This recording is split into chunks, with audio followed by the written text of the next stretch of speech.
അവളുടെ ദിനങ്ങൾ പാർട്ട് 5. സജന സച്ചു. അത് മറ്റാരുമായിരുന്നില്ല, എല്ലാവരുടെയും പ്രിയങ്കരനായ നൗഷുവായിരുന്നു അത്. അതെ, നമ്മുടെ കഥയിലെ കഥാനായകൻ തന്നെ. സന്തോഷ് അവൻ്റെ ആ നോട്ടത്തിൽ നിന്നും എന്തൊക്കെയോ വായിച്ചെടുക്കുന്നുണ്ടായിരുന്നു. എന്നാൽ അപ്പോഴും അവൻ നൗഷുവിനോട് ഒന്നും ചോദിച്ചിരുന്നില്ല. അവൻ്റെ സംശയം സത്യമല്ലെങ്കിൽ ആ ചോദ്യത്തിന് അവിടെ പ്രസക്തി ഇല്ലാതാവില്ലേ? അങ്ങനെ അന്നത്തെ പകലും കടന്നു കഴിഞ്ഞിരുന്നു. നേരം ഇരുട്ട് വീഴാറായി. സുനിത തൻ്റെ പതിവ് ജോലികൾ ഒക്കെ കഴിഞ്ഞ് ഉമ്മറത്ത് കണ്ണും നട്ടിരിക്കുകയാണ്. വിവാഹ സൽക്കാരത്തിന് പോയവരിൽ ആരും തിരികെ എത്തിയിട്ടില്ല. പാവമാണയിൽ വല്ലാത്ത പേടിയിലിരിക്കുകയാണ്. അപ്പോഴാണ് അങ്ങ് ദൂരത്ത് ഒരു ചെറിയ വെട്ടവും പാട്ടും താളവും ഒക്കെയായി ആരൊക്കെയോ നടന്നു വരുന്നത് സുനിത ശ്രദ്ധയോടെ നോക്കി നിന്നു. അത് വല്യച്ഛനും വല്യച്ഛൻ്റെ 1-2 കൂട്ടുകാരുമായിരുന്നു. എല്ലാവരും നല്ല മദ്യപിച്ച് പാട്ടൊക്കെ പാടി വല്യച്ഛൻ്റെ കാല് നിലത്ത് ചവിട്ടുന്നുണ്ടായിരുന്നില്ല. അവൾ ഓടിച്ചെന്ന് വല്യച്ഛനെ പിടിച്ച് വീട്ടിലെ ഉമ്മറത്തിരുത്തി. അപ്പോഴാണ് വല്യമ്മ നാളെ വരൂ എന്നുള്ള വിവരം സുനിത മനസ്സിലാക്കുന്നത്. ഇതേ സമയം വല്യച്ഛൻ്റെ ഒപ്പം വന്നവർ കൂടെ അവിടെ ഇരിപ്പായി. പിന്നെ വല്യച്ഛൻ സുനിതയോട് ഗ്ലാസും വെള്ളവും ഒക്കെ ആവശ്യപ്പെട്ടു. സുനിത എടുക്കാനായി അകത്തേക്ക് പോയ തക്കത്തിൽ വല്യച്ഛൻ്റെ ഒപ്പമുണ്ടായിരുന്ന ഒരാൾ അടുക്കളയിൽ ചെന്ന് സുനിതയോട് മോശമായി പെരുമാറാൻ ശ്രമിച്ചു. സുനിത അയാളെ തട്ടിമാറ്റി. ഉമ്മറത്ത് വന്നപ്പോൾ വല്യച്ഛൻ്റെ ഓർമ്മ മങ്ങിയിരുന്നു.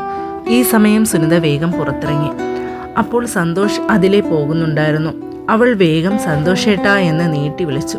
സന്തോഷ് സുനിതയുടെ വിളി കേട്ടതും തിരികെ നടന്ന് സുനിതയുടെ വീടിന് പുറത്തെത്തി. എന്താ സുനിതേ, എന്തു പറ്റി? ഈ സമയം നോക്കി വല്യച്ഛൻ്റെ കൂട്ടുകാർക്ക് പന്തികേട് തോന്നിയതുകൊണ്ട് അവർ വേഗം അവിടെ നിന്നും മടങ്ങി. ഒന്നുമില്ലേട്ടാ, ഒന്ന് വന്ന് വല്യച്ഛനെ അകത്ത് കിടത്താൻ സഹായിക്കാമോ? അതിനെന്താ, വാ. എവിടെ വല്യമ്മ? വല്യമ്മയൊന്നും വിവാഹ സൽക്കാരം കഴിഞ്ഞ് എത്തിയിട്ടില്ല. വല്യച്ഛൻ മാത്രമേ വന്നിട്ടുള്ളൂ. വല്യമ്മ നാളെ ആകുമത്രേ. ഓ, അങ്ങനെയാണോ? വല്യച്ഛൻ നല്ല വേശിലാണല്ലോ. അവരൊക്കെ ആരാ? അത് വല്യച്ഛനെ ഇവിടെ എത്തിക്കാൻ വന്നതാ. ശരി, ഞാൻ പോട്ടെ. നിനക്കിന്നെന്നാൽ അവിടെ വന്ന് കിടന്നുകൂടെ? അമ്മയും ഉണ്ടല്ലോ അവിടെ. ഓ വേണ്ട ഏട്ടാ, ഇനി കുഴപ്പമില്ല. എന്നാൽ ശരി, ഏട്ടൻ ചെന്നോളൂ. ഉറപ്പാണോ? ആ, ചേട്ടൻ പൊയ്ക്കോളൂ. ശരി, എന്നാൽ നീ കയറി കഥ എല്ലാം അടയ്ക്ക്, എന്നിട്ട് കിടക്കാൻ നോക്ക്. ആര് വിളിച്ചാലും തുറക്കണ്ട. ശരി ഏട്ടാ. അങ്ങനെ സുനിത കഥ കടച്ച് തൻ്റെ മുറിയിൽ സുരക്ഷിതയായി കിടന്നു. സന്തോഷ് തൻ്റെ വീട്ടിലേക്കും നടന്നു. എന്നാൽ അവൾ നടന്ന സംഭവമോർത്ത് വല്ലാതെ വിതുമ്പുന്നുണ്ടായിരുന്നു. അവൾ അന്ന് ഉറങ്ങിയതേയില്ലായിരുന്നു. അങ്ങനെ നേരം പുലർന്നു. പതിവ് പോലെ സുനിത തൻ്റെ ജോലികളിൽ മുഴുകിയിരുന്നു. ആ സമയമാണ് വല്യച്ഛൻ എഴുന്നേറ്റ് വന്നത്. അവളോട് തൻ്റെ കൂട്ടുകാരെ പറ്റി തിരക്കി. അവർ പോയോ? ആ, ഇന്നലെ തന്നെ പോയി. സുനിതയുടെ ആ മറുപടി വല്യച്ഛന് ഒട്ടും തന്നെ സുഖിച്ചിരുന്നില്ല. നീ എന്താ അവരെ നന്നായി സൽക്കരിച്ചിരുന്നില്ലേ? വല്യച്ഛന് സുനിതയോട് വല്ലാത്ത ദേഷ്യഭാവമായിരുന്നു. സുനിത ഒന്നും മിണ്ടിയില്ല. അവൾ അല്ലെങ്കിലും അങ്ങനെയായിരുന്നു. ഒന്നും ആരോടും തുറന്നു പറയുന്ന ഒരു പ്രകൃതമായിരുന്നില്ലല്ലോ.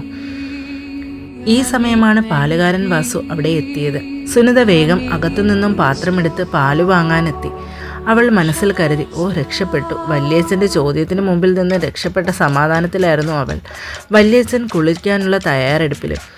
ശേഖരൻ കുളി കഴിഞ്ഞെത്തിയപ്പോഴേക്കും സുനിത ചായ തയ്യാറാക്കി കഴിഞ്ഞിരുന്നു. ശേഖരൻ അതൊക്കെ കുടിച്ച് കഴിഞ്ഞ് അവിടെ നിന്നും ജോലിക്കായി പുറപ്പെട്ടു.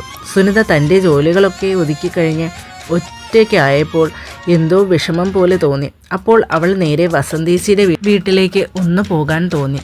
നേരെ വസന്തേച്ചിയുടെ വീട്ടിലെത്തി. കുറച്ചു സമയം ചേച്ചിയുമായി കൊച്ചുവർത്താനമൊക്കെ പറഞ്ഞ് അവൾ അങ്ങനെ ഇരുന്നു. സമയം പോയത് അറിഞ്ഞിരുന്നില്ല. അവിടെ വസന്തേച്ചിയും സുനിതയും മാത്രമായിരുന്നു ഉണ്ടായിരുന്നത്.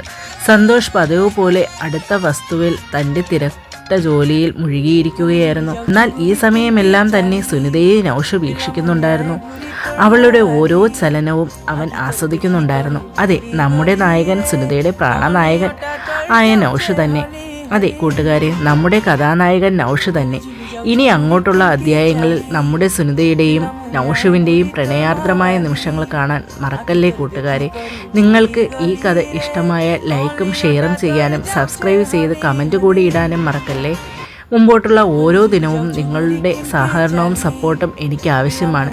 അപ്പോൾ പാർട്ട് 6 ഭാഗം 6 ഉടനെ ടെലികാസ്റ്റ് ചെയ്യുന്നതായിരിക്കും കൂട്ടുകാരെ.